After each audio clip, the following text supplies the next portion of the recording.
Hello, everyone. My name is Father Tony Ciorra, and welcome to the final session of our series on happiness. Thank you for participating over these 10 weeks.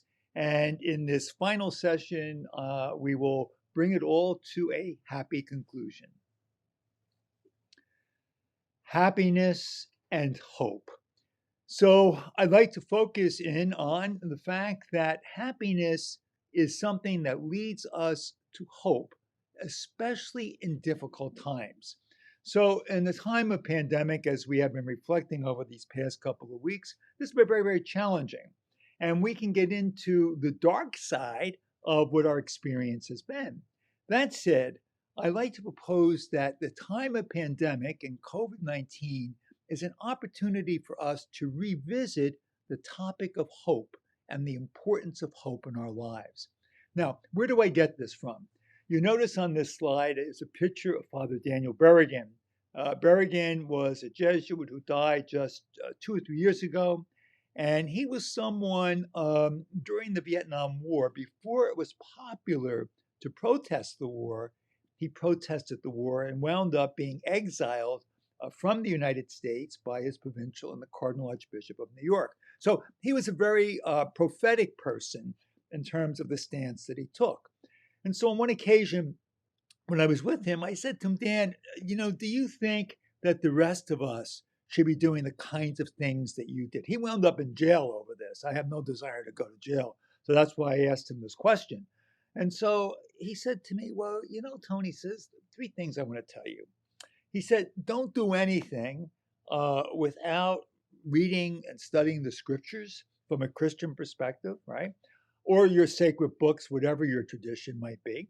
He says, secondly, don't do anything without discussing and discerning and talking with others. And finally, and this is the thing that stuck with me the most, he said, never leave any gathering without asking yourself the question, what gives you hope? And so in this final session, I want to ask that question. And as we continue to live in this time of COVID-19, I want to say that this question is one that we should have on our radar screen every single day. What gives you hope? And so it was C.S. Lewis who coined this phrase that I love. He says, surprised by hope. So when you start talking about hope, you can't program hope. You don't know what the outcome is going to be. But Lewis is saying that you're going to be surprised by hope. And what comes to mind is the story of these two little boys who were always in trouble.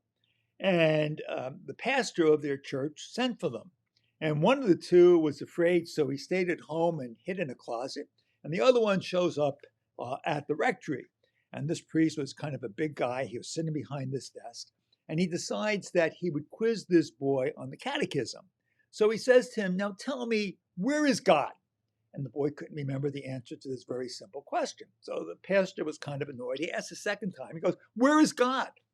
And the boy just drew a blank. So now the pastor's annoyed. So he stands up and he says, now I'm going to ask you for the third and last time, where is God? And at this, the boy goes running out the rectory, back home, up the stairs, into the closet where the other boy was hiding. And he said to him, we are in big trouble now, very big trouble. God is missing and they're blaming us. And so the question is, where is God? And I want to propose to you that hope opens our eyes and brings us to new places where we don't expect God to be. So I'm sure that most of us, myself included, never expected to find God in the midst of a pandemic. But C.S. Lewis says, you'll be surprised where hope will lead you. And so, where is God in a pandemic? How do we find God in a pandemic? Well, what happens historically in times of pandemic is that people gradually become very absorbed in their own needs. They become territorial. And one of the things that is unfortunate is that there's very often a decline in charity and compassion. Now, there are many positive stories that I've read and also positive experiences that I have had of people doing the opposite, finding God in the midst of the needs of other people, right? Being able to reach out to others and to show care and concern when in fact everything around us is falling apart. I remember a homeless man. I met this guy down in Alabama, and I said to him, "What is the most difficult thing about being homeless?" And he said to me, "The most difficult thing about being homeless is that no one ever looks at you." And so, what I want to suggest is that in a time of pandemic, when we look to the other, especially to those among us who are most in need, that in fact we will find God in new and surprising places. And so, pandemic offers us the opportunity to change the way we see the other, seeing the other not as the other, but rather as a sister and brother who is in need, and reaching out to the other in charity and compassion. And I would suggest to you that you will find God in new and powerful ways to the degree that we're willing to go there. And so when we talk about hope, finding God, finding hope in times of pandemic, what is this thing that we call hope? Now, this is honestly, I thought about this long and hard. This is a hard question because when we talk about hope, one of the problems is we can become very Pollyannish. So, hope means everything is going to be just fine. Well, maybe everything is not going to be just fine. So, part of what's is very important is acknowledging the reality of what the experience is, and the experience isn't always very pretty, right? And also, when we talk about hope, you don't necessarily know the outcome. So to say that hope means, well, we know everything is going to be just fine. Well, you don't know that everything's going to be just fine. You just don't know that. Now, if you notice on this slide, the picture of the anchor, and I like this a lot because the anchor is a symbol for hope. And just look at that for a second, right? Now, the anchor, in terms of a ship or a boat, when you throw the anchor over, it steadies the boat, right? It keeps the boat stable, right? And that's why the anchor is a symbol of hope, because hope keeps us stable in the midst of times that are very unstable, you see? And so when we talk about hope, then it anchors us, right? It gives us a focus when in fact you don't know necessarily what the outcome is going to be. You just don't know, but still you're anchored in something. What is the something that you're anchored in? Well, the something you're anchored in is communion. Communion with what? Well, communion with God, however it is that you call God, however it is that you name God, a higher power greater than yourself, you're anchored there. And if you're anchored something like that, well, you're able to see beyond the moment. But we're also in communion with one another. And so, to the degree that we're living communion and relationship with God and one another, we're anchored there, and we have a sense of hope. Why? Because we know we're not alone, but God is with us, and we're also there for one another. Now, when all is said and done, when we talk about hope, it seems to me, how do you know a person is a person of hope? Well, hope, I think, is a way of living. It's not a lot of words. It's not coming up with a lot of answers, because at the end of the day, there's more questions than there are answers. But it is a way of living. So there are some people who, even in the most difficult of times, continue to convey a sense of joy, a sense of peace, and a sense of confidence. And it's a way of life. Why? Because they're anchored somewhere. And there are people like that. We need to look to those role models who teach us what it means to hope by the way in which they live their lives. And so, when you look to the book of Job in the Old Testament, so let's just, for the sake of argument, let's say that Job is living through a pandemic. This is Job living through COVID-19, right? The book of Job in the Hebrew scriptures is about human suffering and human pain. And what this was a corrective in the way in which the Israelites thought about God. They thought about God up to this point that if you're a good boy and a good girl, God rewards you. And if you're a bad boy and a bad girl, God's punishing you. So Job, who is an upright man, a very, very good man, everything falls apart. He gets sick. He loses his farm. He loses all of his assets. He's a mess. And his so-called friends come to him and they say to him, "You must have done something wrong." And so the Israelites are recognizing that the way that they saw God needed to be corrected. So when you look through the whole book of Job, Job is going through a lot of suffering. He's going through a lot of pain, right? He's going through a lot of uncertainties. Bottom line is he discovers God in a new way. How does he discover God? He discovers God in the midst of suffering and pain. God is there.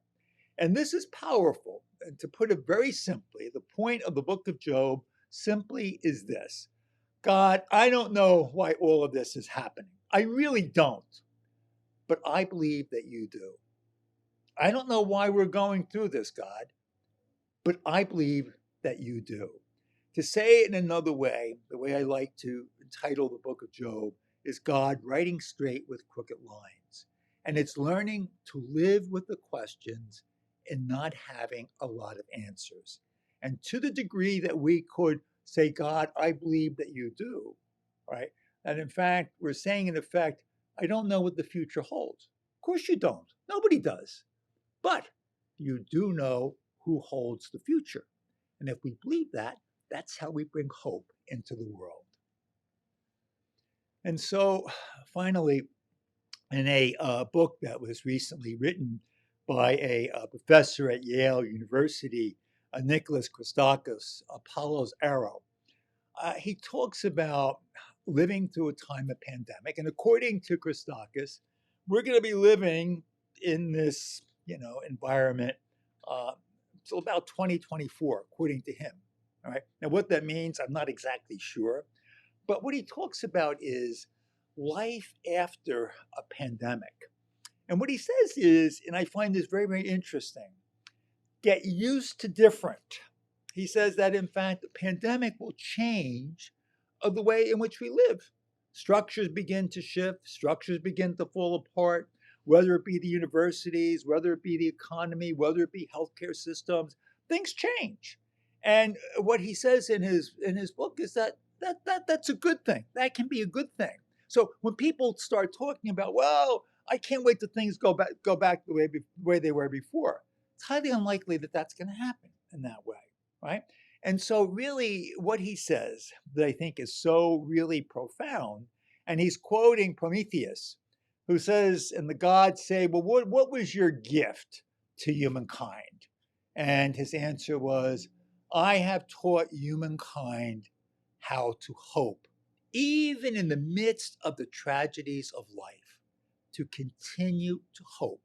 Like Zorba the Greek, we continue to dance, even in the midst of the tragedies of life.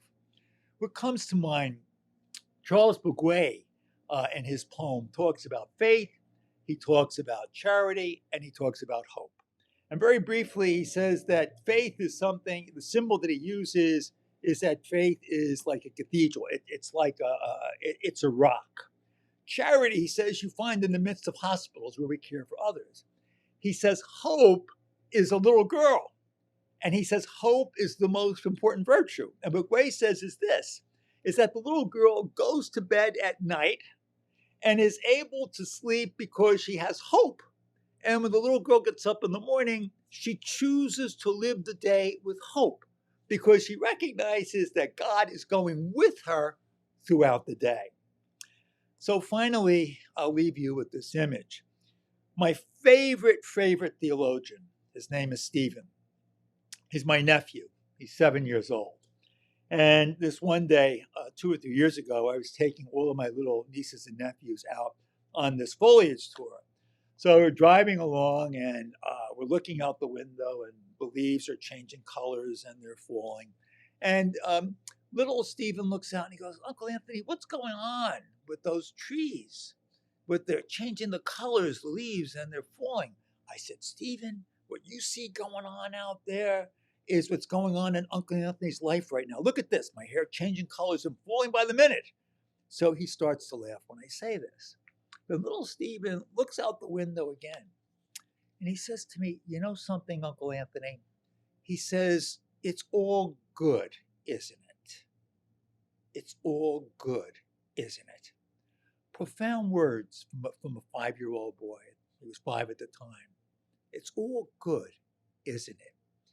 And so if we are anchored in hope, and if we go to bed with hope, and if we wake up with hope, and we're anchored in hope, whether it's pandemic or whether it's whatever time, each and every day of our lives, we could say, it's all good, isn't it? It's all good, isn't it? Friends, what gives you hope? The most important question that you could ask each day.